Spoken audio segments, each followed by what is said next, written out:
So what is it about traditional media you think that turns off young people so that they're attracted to Vice? Well, a couple of things. I think every generation you have a changing of the guard in media. Right. Woodward and Bernstein were the punks of their generation, and now they're the old guard.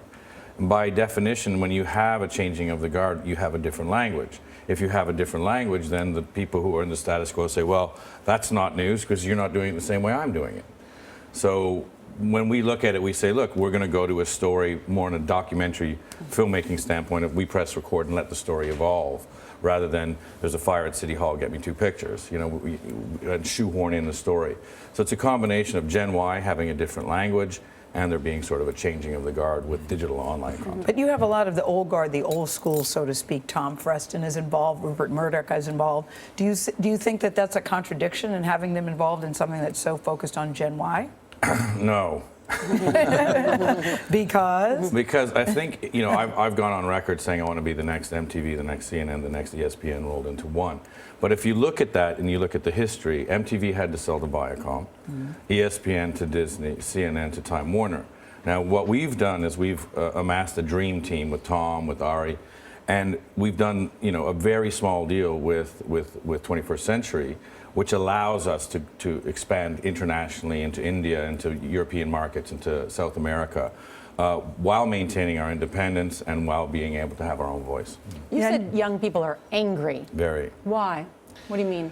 Well, I think if you look at the economic disenfranchisement that's happened since 2007, 2008, young people are affected a lot more than anybody else. If you look at what's happening, Arab Spring, for example, was an uprising caused by economic disparity, economic hardship, young people being angry, the riots that are happening in Europe. We're embedding with the communists, the anarchists, the Occupy movements, and they're all training. They're learning how to arm themselves, they're learning how to occupy, they're learning how to fight for the next economic downturn, which they know is coming.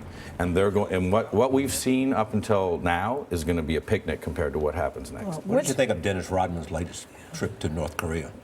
That's a loaded question. We figured out a way to get into North Korea and show a side of North Korea that's never been seen by doing basketball diplomacy.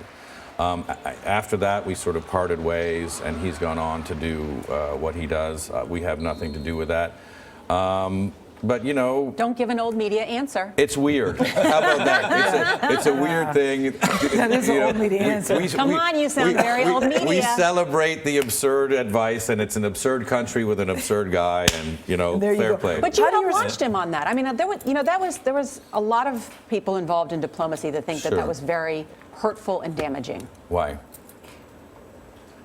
I don't think it was. I think if you look at it, and I've gone on record saying this, I grew up at the end of the Cold War, when there was, let's point a lot of missiles at each other and not talk and have propaganda on both sides. Commies eat babies.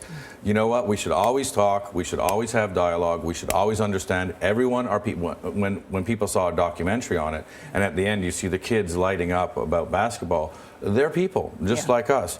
Regimes are not necessarily, they don't represent the whole country. People should talk. In the piece leading up to you, Shane, where it said critics say sensational and serious, not serious, comparing tattoos and high-fiving each other, how do you respond to the criticism about Vice? I've never seen any news article that we've ever done where we compare tattoos or high-five. But if they're reduced... But you know what I mean. But if they're reduced to talking about our journalistic style because of the clothes we wear, then they're in trouble. See, I think that anybody can have any journalistic style they want to. I also think you're laughing all the way to the bank. Well, I just laughed, so I guess I am. Look, we're doing well, which allows us, the more money we make, the more content we can make, and that's what we want to do. We just live to make stuff. We have the greatest, creative team around. But guess where he sits on HBO? Yeah.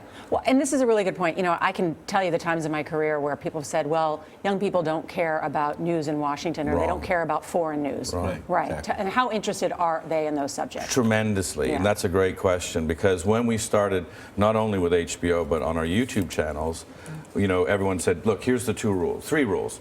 Make it short, make it snackable, and don't talk about politics and don't talk about anything foreign. Right. So, of course, we did long form, political and news, and we had the highest time on site for all of YouTube at 28 minutes versus 2 minutes. We had the best likes versus dislikes, the top video completion, all the metrics online that everybody goes crazy about, because young people are very interested. It affects their lives. They're just not interested in the way that it's presented to them today. And what do you think is the most fascinating thing about Ukraine?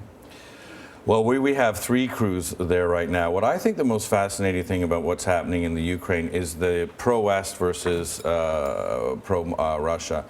When you go to Russia, I'm always shocked, and I go there quite a bit, at the anti-American, anti-Western rhetoric that is almost Cold War level. I mean, it is shocking at how they are really demonizing the West and demonizing America.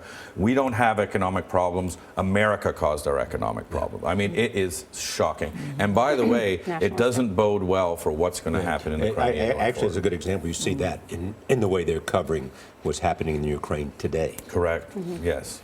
You wouldn't recognize what we are hearing in Russia from what they're saying. 100%. Kerry coming over seems to be an act of aggression. Meanwhile, they have troops going in with their insignia ripped off.